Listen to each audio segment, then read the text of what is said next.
ఈరోజు ఇక్కడికి వచ్చిన తెగు అంటే ఏమిటి, వైఎస్ఆర్ కాంగ్రెస్ పార్టీకి సంబంధించిన కార్యకర్తల్లో తెగు అంటే ఎలా ఉంటుంది అని చెప్పి రాష్ట్రానికి చాటి చెప్పిన నా అక్క చెల్లెమ్మలకు, నా అన్నదమ్ములకు అందరికీ కూడా సెల్యూట్ చేస్తాను. ఎందుకంటే ఈరోజు మనము యుద్ధ వాతావరణంలో ఈరోజు ఆంధ్ర రాష్ట్రంలో ప్రజలు బ్రతుకుతూ ఉన్న పరిస్థితులు కనిపిస్తూ ఉన్నాయి. ఇలాంటి దుర్మార్గమైన పాలన, రెడ్ బుక్ పాలన బహుశా ఎప్పుడు కూడా ఆంధ్ర రాష్ట్రంలో గతంలో ఎప్పుడు చూసి ఉండదు. అలాంటి పరిస్థితుల మధ్య ప్రజాస్వామ్యాన్ని ఖూనీ చేయడం అంత సులువు కాదు. ప్రజల్లో వ్యతిరేకతను గొంతు పట్టుకొని నలపడం అంత సులభం కాదు.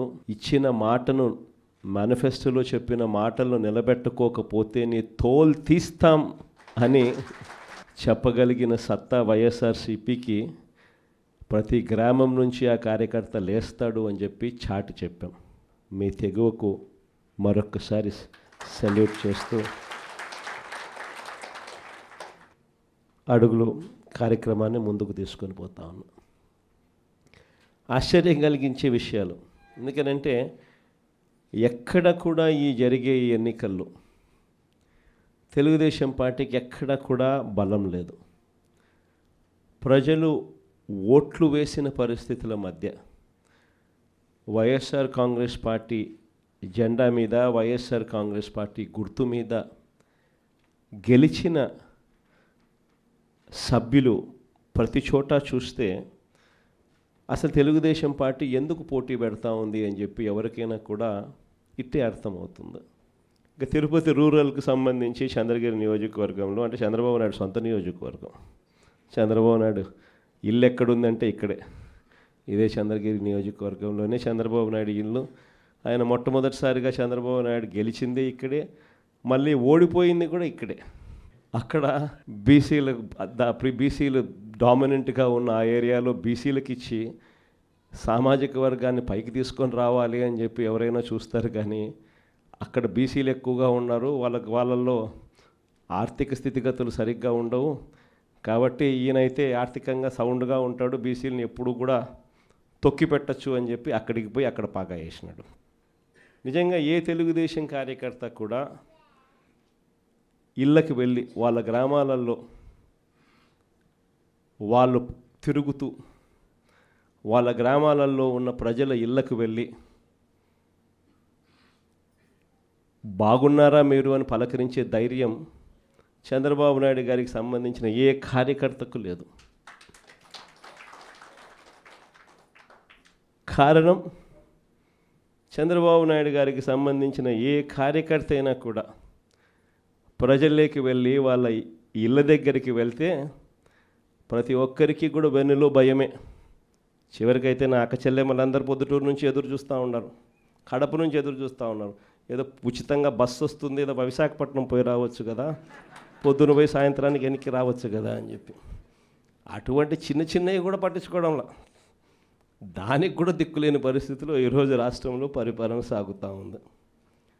మరోవైపున చూస్తే వ్యవస్థలన్నీ పూర్తిగా విధ్వంసం. మొన్నటిదాకా వైఎస్ఆర్ కాంగ్రెస్ పార్టీ ఉన్నంత వరకు గవర్నమెంట్ బడులలో పిల్లలకు గవర్నమెంట్ బడులకు పోయేదానికి గర్వంగా ఉండేది. గవర్నమెంట్ బడులలో మన పిల్లలను చదివించేటప్పుడు మనం గర్వంగా చెప్పుకునే పరిస్థితి నుంచి ఈరోజు గవర్నమెంట్ బడులలో అప్పట్లో నో వేకెన్సీ బోర్డ్స్ నుంచి ఈరోజు గవర్నమెంట్ బడికి పంపించాలంటే తల్లిదండ్రులు హెసిటేట్ చేసే పరిస్థితులకి మళ్ళీ స్కూళ్ళు నాశనమైన పరిస్థితులు కూడా ఇప్పుడే చూస్తూ ఉన్నాం. వైద్య రంగం ఇంకా దారుణంగా తయారైపోయింది. ఈరోజు ఎవరికైనా ఆరోగ్యం బాగోలేకపోతే లక్షలు ఖర్చు చేస్తే తప్పనిచ్చి, వాళ్ళు ఖర్చు పెట్టుకుంటే తప్పనిచ్చి, వాళ్ళ అప్పులు పాలు అయితే తప్పనిచ్చి ఈరోజు ఆ పేదవాడు బతికి బయట పడే పరిస్థితే లేదు. ఏ పంటకు కూడా ఈరోజు గిట్టుబాటు ధర రాని పరిస్థితి. ఉచిత పంటల బీమా గాలికి ఎగిరిపోయింది. ఈ క్రాప్ బుకింగ్ ఎక్కడుందో ఎవడికి తెలియని పరిస్థితి. రైతుల పరిస్థితి ఈరోజు రోడ్డున పడి రైతులు అల్లాడుతూ ఉన్నారు. పెట్టుబడి సహాయం కింద కనీసం జగన్ ఉంటే 13,500 ఇచ్చేవాడు. జగన్ పోయాడు, 26,000 ఈయన ఇస్తానన్నాడు. ఆ 26,000 కూడా గాలికి ఎగిరిపోయింది అని చెప్పి ప్రతి రైతు కూడా చంద్రబాబు నాయుడుని తిట్టుకుని తిడతా ఉన్న పరిస్థితి కనిపిస్తూ ఉంది. వ్యవస్థలు పూర్తిగా అధ్వానమైన పరిస్థితులకి నీరుగారి. ఎక్కడా కూడా పెన్షన్ల విషయానికి చూస్తే ఈయన ముఖ్యమంత్రి కాక మునుపు 66,60,000 పెన్షన్లు. ఈ రోజుటికి 12 నెలల్లో జరిగిన పెరుగుదల ఏమిటి అని అంటే 4 లక్షల పెన్షన్లు తీసేయడం. పెరగాల్సింది పోయి ఒక కొత్త పెన్షన్ ఇవ్వకుండా 4 లక్షల పెన్షన్లు ఊడగొట్టడం. ఇది చంద్రబాబు నాయుడు చేసిన ఘనత. మరోవైపు కరప్షన్ చూస్తామా అంటే విచ్చలవిడి కరప్షన్. ఏ గ్రామంలో చూసినా కూడా పక్కనే బెల్ట్ షాప్ కనిపిస్తుంది. గుడి పక్కన, బడి పక్కన, ఇంటి పక్కన బెల్ట్ షాపే కనిపిస్తుంది. ఏ బెల్ట్ షాప్లో చూసినా కూడా షాపుల కన్నా 20 రూపాయలు 15 రూపాయలు బాటిల్కి ఎక్కువ రేటుకి అమ్ముతూ ఉన్న పరిస్థితి మన కళ్ళ ముందునే కనిపిస్తుంది. ఇసుక కళ్ళ ఎదుటే కనిపిస్తూ ఉంది. మన హయాంలో కన్నా 2 రేట్లకి పెట్టి అమ్ముతూ ఉన్నారు. మన హయాంలో ఉన్న గవర్నమెంట్ కన్నా ఆదాయం వస్తాను నేను. ఇప్పుడు గవర్నమెంట్కి రూపాయి ఆదాయం లేదు. రేటు చూస్తే మనకన్నా 1.5 రెట్లు 2 రెట్లు ఈ రేట్లు ఎక్కువతో అమ్ముతూ ఉన్నారు. మట్టి మైనింగు, నియోజకవర్గంలో ఏదైనా పరిశ్రమలు ఏదైనా నడవాలి అని అంటే పరిశ్రమలు అన్నీ ఎమ్మెల్యే దగ్గరికి రావాలా, ఎమ్మెల్యేకి అంతో ఇంతో ముట్ట చెప్పాలా, ఎమ్మెల్యే ముఖ్యమంత్రికి అంతో ఇంతో ముట్ట చెప్పాలా. నాకింత నీకింత అని రాష్ట్రాన్ని దోచుకొని తింటా ఉన్నారు మొత్తం రాష్ట్రం అంతా కూడా. ఇవన్నీ కూడా కళ్ళ ఎదుట కనిపిస్తూ ఉన్న పరిస్థితులు. దీని నుంచి డైవర్ట్ చేసేదానికి ఏం చేస్తూ ఉన్నాడు? రోజుకొక డైవర్షన్ టాపిక్. ఏదైనా ఊరు పేరు లేని కంపెనీకి విశాఖపట్నంలో 3,000 కోట్ల రూపాయలు విలువ చేసే భూములు ఇస్తాడు. ఏదో ఉర్సా అంట కంపెనీ పేరు. ఇంద్రనైనా ఈ ఉర్సా అని చెప్పి చూస్తే ఊరు లేదు, పేరు లేదు. వారు కట్టే కరెంటు బిల్లు ఏంది అని అంటే కనుక వాళ్ళు కట్టే కరెంటు బిల్లు ఒక ఇంట్లో ఒక అపార్ట్మెంట్లో రెసిడెన్షియల్ అపార్ట్మెంట్ కట్టే కరెంటు బిల్లు ఆ కంపెనీ కడతా ఉంది. పోనీ అమెరికాలో వాళ్ళ ఆఫీస్ ఏందని చెప్పి అక్కడికి పోయినారు మనోళ్ళు ఎంక్వైరీ చేయడానికి. ఆడ చూస్తే ఆడ ఒక చిన్న ఇండ్లు. ఊరు పేరు లేని ఈ కంపెనీకి 3,000 కోట్లు విలువ చేసే భూమి 99 పైసలకంట. రూపాయికి ఇడ్లీ వస్తుందో రాదో నాకు తెలియదు, కానీ చంద్రబాబు నాయుడు హయాంలో మాత్రం ఉర్సా లాంటి ఊరు పేరు లేని కంపెనీలకు 3,000 కోట్ల రూపాయలు మాత్రం డబ్బులు దోచిపెట్టి నాకింత నీకింత అని పంచుకునే కార్యక్రమం జరుగుతూ ఉంది. ఇష్టం వచ్చినట్టుగా విశాఖపట్నంలోనే మరో భూమి లూలు గ్రూప్ అంట. లూలు గ్రూపులకు, లిల్లీ గ్రూపులకు 1,500 కోట్లు 2,000 కోట్ల రూపాయలు విలువ చేసే భూములను టెండర్లు లేదు, మన్ను లేదు, పాడు లేదు, ఊరికి ఆయనకు నచ్చింది ఇచ్చేసి నాకింత నీకింత అని పంచుకుంటా ఉన్న కార్యక్రమాలు. లెఫ్ట్ రైట్ సెంటర్ రాష్ట్రాన్ని దోస్తూ ఉన్నారు. అమరావతిలో ఇవే టెండర్లు, ఇప్పుడు పిలిచిన టెండర్లు 2018లో ఇవే టెండర్లను పిలిచినప్పుడు చంద్రబాబు నాయుడు హయాంలో 5 ఏళ్ల కిందట వీటి విలువ 36,000 కోట్లు. అప్పట్లో సిమెంట్ రేటు, అప్పట్లో స్టీల్ రేటు ఇప్పటికన్నా అప్పుడే ఎక్కువ. ఇప్పుడు ఇంకా తగ్గినాయి సిమెంట్ రేటు, స్టీల్ రేట్లు. అయినా కూడా ఆ 36,000 కోట్ల విలువ ఈరోజు 78,000 కోట్లకు పెంచేసి టెండర్లు వాళ్ళకు సంబంధించిన వాళ్ళకి మాత్రమే రింగ్ ఫామ్ చేసి వాళ్ళ కాంట్రాక్టర్లకు మాత్రమే ఇచ్చుకుంటున్నారు. అంతేకాదు, ఇంతకుముందు మొబిలైజేషన్ అడ్వాన్స్ లేదు. పని చేస్తేనే ఎవడైనా గవర్నమెంట్ డబ్బిచ్చేది. ఈయన వచ్చినాక మొబిలైజేషన్ అడ్వాన్స్ అని కొత్తగా మొదలుపెట్టినాడు ఇయడం. అంటే 10% మొబిలైజేషన్ అడ్వాన్స్ ముందే ఇచ్చేస్తాడు, వాళ్ళ దగ్గర నుంచి 8% ఈయన తీసుకుంటాడు. లెఫ్ట్ రైట్ సెంటర్ రాష్ట్రాన్ని దోచేస్తూ ఉన్నారు. చేసిన అప్పులన్నీ ఎక్కడికి పోతూ ఉన్నాయి, ఎందుకు సూపర్ 6లు లేవు, ఎందుకు సూపర్ 7లు లేవు అని అంటే, ఎందుకు జగన్ చేయగలిగేటాడు, ఎందుకు చంద్రబాబు నాయుడు ఎందుకు చేయలేకపోతున్నాడు అని అంటే కారణం నేను ఇంతకుముందు ఎలక్షన్ అప్పుడే చెప్పిన.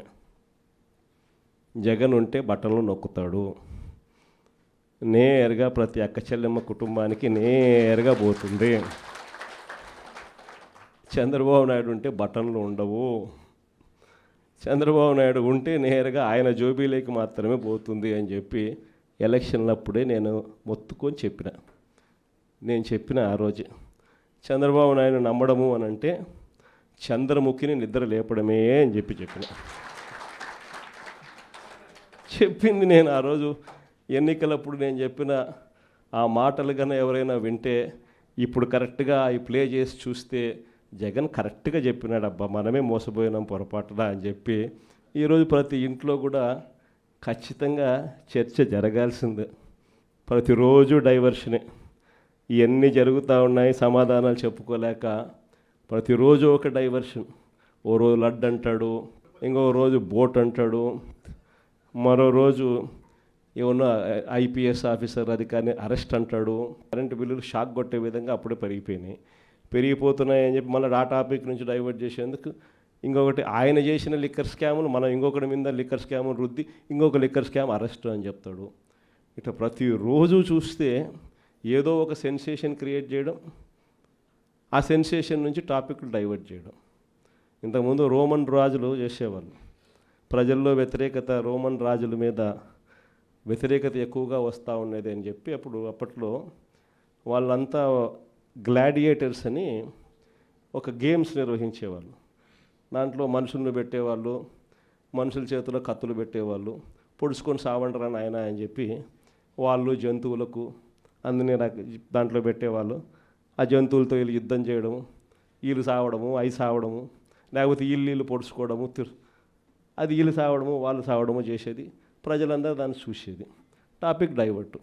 లేదా రాజట్ట పరిపాలన చేస్తూ ఉన్నాడు, దాంట్లో రేట్లు ఎట్లున్నాయి, ప్రతిరోజు ఒక డైవర్షన్ టాపిక్, ప్రతిరోజు ఒక డ్రామా. ఇలాంటి పరిస్థితుల మధ్య రాష్ట్రం జరుగుతూ ఉంది. ఇలాంటి పరిస్థితుల్లో రాబోయే రోజుల్లో అందరికీ కూడా నేను ఒకటి చెప్తా ఉన్నా, ఇంత మంచి చేసిన మనకే ప్రతిపక్షంలో కూర్చున్నాము అని అంటే ఇక ఏ మంచి చేయని మోసం చేసిన ఈ చంద్రబాబు నాయుడు పరిస్థితి ఎలా ఉంటుంది అని చెప్పి నేను వేరే చెప్పాల్సిన పర్లా. ఆ 3 ఏళ్ళు అయిపోయిన తర్వాత వచ్చేది ఖచ్చితంగా వైఎస్ఆర్ కాంగ్రెస్ పార్టీని అఖండమైన మెజారిటీతో మళ్ళీ అధికారంలోకి వస్తాం. ఈసారి వచ్చిన తర్వాత మాత్రం ప్రతి కార్యకర్తకు కూడా మీ జగనన్న జగన్ 2లో తోడుగా ఉంటాడు అని మాత్రం ఖచ్చితంగా చెప్తా ఉన్నా. ఇన్ఫ్యాక్ట్ లాస్ట్ ఎలక్షన్స్లో కార్యకర్తలకు బహుశా అనుకున్నంత స్థాయిలో నేను తోడుగా ఉండకపోయి ఉండొచ్చు. ఎందుకంటే నేను అధికారంలోకి వస్తానే కోవిడ్ వచ్చింది. అధికారంలోకి జూన్లో అధికారంలోకి ప్రమాణ స్వీకారం చేశాం, మార్చ్ కల్లా కోవిడ్ వచ్చేసింది. దాని తర్వాత 2 సంవత్సరాలు కోవిడ్లో ఇంకా వేరే దాని మీద ధ్యాసే పెట్టలేకపోయినాం. ప్రజల బాగోగుల మీదనే, ప్రజల ఆరోగ్యం మీదనే, ప్రజలకు సంబంధించిన విషయాల మీదనే పూర్తిగా ధ్యాస పెట్టాల్సిన పరిస్థితుల మధ్య పాలన సాగింది. కానీ ఈసారి మాత్రం ప్రతి కార్యకర్తకు భరోసా ఇస్తూ ఉన్నా. ఈరోజు నా కళ్ళతో నేను చూస్తూ ఉన్నా, కార్యకర్త అనేవాడు ఎంత ఇబ్బంది పడతా ఉన్నాడు అనేది నా కళ్ళతో నేను ఈరోజు చూస్తూ ఉన్నా. పాలన అనేది ఎలా ఉండాలి, ఎలా దిగజారిపోయింది అన్నది కూడా నా కళ్ళతో నేను చూస్తూ ఉన్నా. ఇవన్నీ నేను చూసిన నేపథ్యంలో నేను ప్రతి కార్యకర్తకు చెప్తా ఉన్నా, నెక్స్ట్ రెజీమ్లో మాత్రం జగనన్న మీకు తోడుగా అండగా ఖచ్చితంగా గట్టిగా నిలబడతాడని మాత్రం చెప్తాను.